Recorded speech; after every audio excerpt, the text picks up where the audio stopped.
বছরের ফ্যাসিবাদী সরকারকে হটিয়ে গণতান্ত্রিক বাংলাদেশের নতুন আরেক যাত্রার সূচনা করতে জীবন দানকারী বীর শহীদ ভাই বোনদের এবং ডক্টর মোহাম্মদ ইউনূস স্যারের নেতৃত্বাধীন অন্তর্বর্তীকালীন সরকারকে এই সংবাদ সম্মেলনের হাউস থেকে বৈষম্য বিরোধী ছাত্র জনতার পক্ষ থেকে স্বাগত জানাচ্ছি।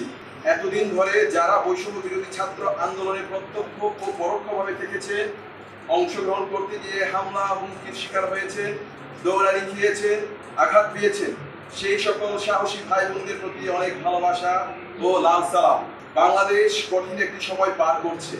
দেশ পুনর্গঠনে প্রতিনিয়ত বিভিন্ন দল, সংগঠন ও বিভিন্ন অংশীজনের সাথে আলোচনা করে যাচ্ছে সরকার।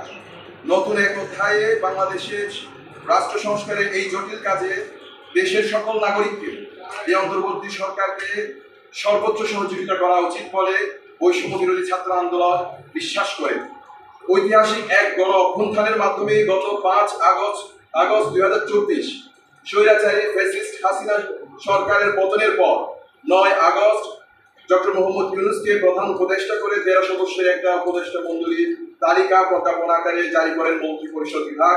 আমরা এই অন্তর্বর্তী সরকারকে সম্মানের সাথে স্বাগত জানাই। আপনারা জানেন, গত 8 আগস্ট বৈষম্য বিরোধী ছাত্র জনতার ব্যানারে পাহাড়ি বাঙালি একসাথে সারা দেশে হামলা, লুটপাট প্রতিহত করতে এবং দেশের গণতান্ত্রিক রূপান্তরের লক্ষ্যে রাষ্ট্র সংস্কারের দাবিতে সংবিধান সংস্কারের কথা তুলেছিলাম। কারণ সংবিধানের গণতান্ত্রিক রূপান্তর না আসলে এই ধরনের স্বৈরাচার বিরোধী আন্দোলন ও গণ অভ্যুত্থানের ইতিহাস বারবার পুনরাবৃত্তি ঘটবে। গণ অভ্যুত্থানের পর সরকারের ক্ষমতাসীন দল রাষ্ট্রের সাংবিধানিক প্রতিষ্ঠানগুলোকে নিজেদের পকেটে জিম্মি করে খুন, গুম, হত্যা, সন্ত্রাসী দমনের নামে বিচারহীনভাবে বিরোধীদের ক্রসফায়ার সহ বিভিন্ন হয়রানিমূলক মামলা নিয়ন্ত্রণহীন দুর্নীতি করার সুযোগ করে দিয়েছে। তাই রাষ্ট্র সংস্কার অত্যন্ত জরুরি। সেই সাথে অন্তর্বর্তীকালীন সরকারের উপদেষ্টা মণ্ডলীতে আদিবাসীদের প্রতিনিধি নির্বাচনে আদিবাসী অংশীজনের সাথে আলাপ আলোচনা করে গণতান্ত্রিক পদ্ধতিতে নিয়োগ দেওয়ার কথা তুলেছিলাম, কিন্তু কোনো আলোচনা না করে আদিবাসী প্রতিনিধি হিসেবে এক আমলা ফ্যাসিস্ট সরকারের লোককে আবার অন্তর্বর্তী সরকারের প্রতিনিধি হিসেবে নিয়োগ দেওয়া হয়েছে। আমরা বারবার বারণ করার পরও আগের মতো চাপিয়ে দেওয়ার সংস্কৃতি অব্যাহত রেখেছে। আমরা জানি, বর্তমানে হাসিনা আমলে যতগুলো নির্বাহী বিভাগে বা বিচার বিভাগে যতজন আছে, আমরা দেখেছি সবাইকে তাদের পদ থেকে অব্যাহতি দিতে এবং পদত্যাগ নিতে বাধ্য করা হয়েছে। কিন্তু দুঃখের বিষয়, এই তাদের আমলে নিয়োজিত পার্বত্য চট্টগ্রামের উন্নয়ন বোর্ডের চেয়ারম্যান উনি আবার এই অন্তর্বর্তী সরকারের আমলে আদিবাসীদের প্রতিনিধি হয়ে পার্বত্য চট্টগ্রাম মিনিস্ট্রি দায়িত্ব নিয়েছেন। আমরা খুবই মর্মাহত হয়েছি। এজন্যই আমরা গতবার 4 দরুন সমতলে 12 তারিখ, পার্বত্য এলাকা রাঙামাটিতে 11 তারিখ এবং আমরা বান্দরবানে 13 তারিখ বাংলাদেশ সচেতন আদিবাসী ছাত্র সমাজের ব্যানারে প্রতিবাদ সমাবেশ করতে বাধ্য হয়েছি। 13 তারিখের সমাবেশের মধ্যে তিনটি দাবি উপস্থাপন করেছিলাম। এক, আমরা আলাপ চাই প্রধান উপদেষ্টাকে সমতল ও পার্বত্য আদিবাসী প্রতিনিধির সাথে আলোচনা ব্যবস্থা করতে হবে, সেটা যে কোনো ভাবে হোক, অন্যথা তীব্র আন্দোলন গড়ে তোলার হুঁশিয়ারি দিয়েছিলাম।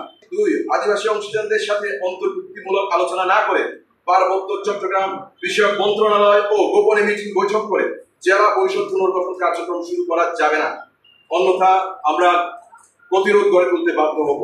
জোরপূর্বক চাপিয়ে দেওয়া সংস্কৃতি বন্ধ করতে হবে।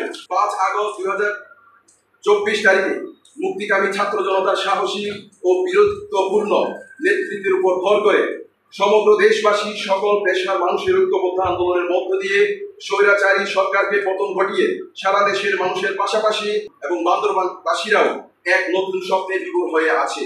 পার্বত্যবাসীরা কামনা করে রাষ্ট্রের গণতান্ত্রিক রূপান্তরের মাধ্যমে নতুন এক বাংলাদেশের অভ্যুদয় ঘটবে, যে বাংলাদেশে জাতি, ধর্ম, বর্ণ নির্বিশেষে সমান অধিকার পাবে। সকল পেশার, সকল জাতির, সকল ধর্মের কথা সংবিধানে লেখা থাকবে। আমরা জানি, পার্বত্য চট্টগ্রাম দেশের বিশেষ একটি অঞ্চল, যেখানে দীর্ঘদিন ধরে অস্থিতিশীল পরিস্থিতির মধ্য দিয়ে পার হওয়ার পর ঐতিহাসিক পার্বত্য চুক্তির পর এই অঞ্চলের পরিস্থিতি স্বাভাবিক হওয়া যাত্রা শুরু করে। স্থানীয় পাহাড়ি জনগোষ্ঠীর পাশাপাশি এখানে বসবাসরত বাঙালি ভাই বোনদের মাঝেও এক বিরাট স্বস্তির বার্তা নিয়ে এসেছিল 1997 সালে স্বাক্ষরিত এই চুক্তি। এই চুক্তিতে পাহাড়ি বাঙালির সহাবস্থান নিশ্চিত করে বিশেষ বিশেষ ধারা সংযোজিত হওয়ায় পার্বত্য জেলা পরিষদ একটি স্বতন্ত্র এবং বিশেষ জেলা হিসেবে পরিচিতি লাভ করেছে। কিন্তু দীর্ঘদিন ধরে চুক্তি পূর্ণাঙ্গ বাস্তবায়ন না হওয়া, চুক্তি মোতাবেক জেলা পরিষদে নির্বাচন না হওয়ায় জনবান্ধব প্রতিনিধি নির্বাচন হতে বান্দরবান সহ অন্যান্য পার্বত্যবাসী বঞ্চিত হয়ে আসছে। বরং এতে দেখা যায় জেলা পরিষদের সদস্য বাছাইয়ের ক্ষেত্রে স্থানীয় জনগণের সাথে কোনোভাবে আলোচনা না করে যে কোনো সরকার তাদের মদতপুষ্ট ব্যক্তিদের আনা হয়েছিল জেলা পরিষদের আসনগুলোতে। ফলে সুষ্ঠুভাবে নির্বাচন না হওয়া ও যোগ্য প্রতিনিধি নির্বাচনের অভাবে পার্বত্য জেলা পরিষদের বিরুদ্ধে অভিযোগের পাহাড় বান্দরবান সহ পার্বত্যবাসী সবাই দেখেছে। চুক্তি স্বাক্ষরের 26 বছর পরও কোনো নির্বাচন অনুষ্ঠিত হয়নি। এই অন্তর্বর্তীকালীন সময়ে পার্বত্য জেলা পরিষদের নির্বাচনের সুযোগ নেই।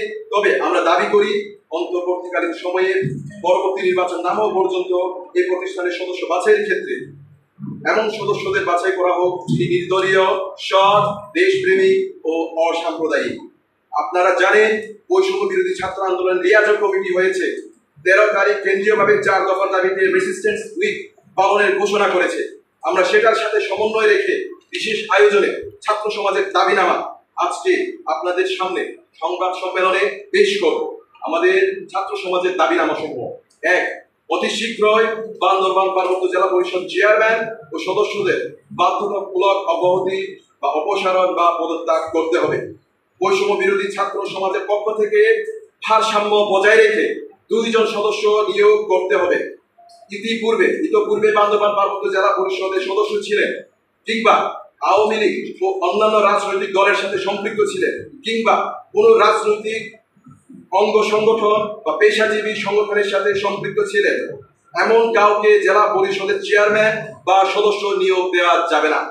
সাম্প্রদায়িক সম্প্রীতি বিনষ্টকারী কিংবা সাম্প্রদায়িক উস্কানি দাতাদের বান্দরবান পার্বত্য জেলা পরিষদের চেয়ারম্যান ও সদস্য নিয়োগ দেওয়া যাবে না। যা বান্দরবান পার্বত্য জেলার বিভিন্ন অংশীজনের সাথে আলাপ আলোচনা করে পরামর্শ গ্রহণ করে সব যোগ্য ব্যক্তিকে চেয়ারম্যান ও সদস্য নিয়োগ প্রদান করতে হবে। 5. বান্দরবান পার্বত্য জেলা পরিষদ গঠনের পর জেলা পরিষদের যে কোনো ধরনের গুরুত্বপূর্ণ সিদ্ধান্ত গ্রহণে ছাত্র প্রতিনিধির উপস্থিতিতে নিতে হবে।